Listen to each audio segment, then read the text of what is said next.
In this brief chapter, I'm going to show you recommended minimum requirements of things to place inside a website in order to make it work. I'll explain using 3 common types of websites as examples. We'll focus on ushering users through each site in order to perform a certain action or complete a goal.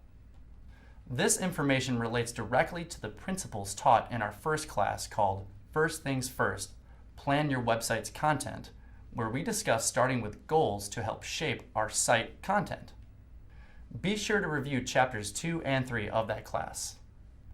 The most common type of website provides information for site visitors. The main goal of a website visitor is to get in touch, to contact the business. Here are main things to consider when creating a site intended to provide information. When considering how many pages to include, think about the needs of the visitors. A 5-page website is a good place to start. In addition to the home page, you could include an About page, a services page to explain what the business or organization provides, maybe an FAQ page, and a contact page. If you're just interested in basic online presence to show you exist and let visitors get in touch, you may want to stick with a simple one-pager site, otherwise known as deep scroll.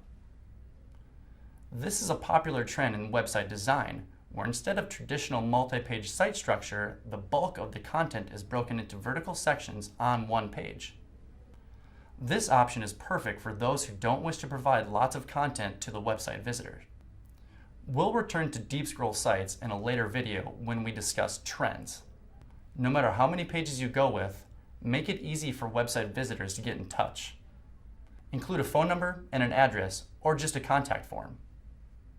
If you're looking to sell products from your website, check out our class on e-commerce for a look at what this involves. Setting up an online store takes careful planning and preparation, which we explain in that class. For now, here are some basic tips for building websites from which you can sell products. Provide a comfortable and familiar shopping experience by including common e-commerce elements like a gallery of product images, a shopping cart, and a checkout button. It's disorienting to shop online when you can't find these common items you expect to be there. Add a section to the homepage for new arrivals, sales, and other promotions. You can link these sections to dedicated pages you can add as you need. Focus on building trust for users with reviews, customer testimonials, FAQ pages, press, and contact forms for visitors to connect to the business directly. Maintain and update the content regularly.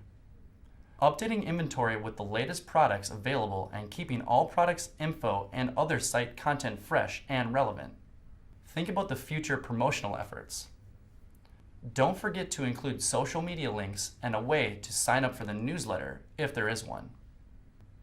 Finally, there are sites offering something in between providing information and selling products. These sites offer different or extra forms of interaction. For example, perhaps you want visitors to fill out a survey, answer questions, or become members of a community. Here are some design tips. For a site with a deeper user experience or level of interaction in mind, think about exactly what you want the website to do. Then, see if you can find an app for it in the Wix app market. Make sure the design encourages visitors to complete your intended goal. Of course, there are other types of websites, but these are the 3 most popular options in terms of what they do. Now let's shift our focus onto things a bit more visually stimulating. Our next chapter focuses on making your site look as impressive as possible.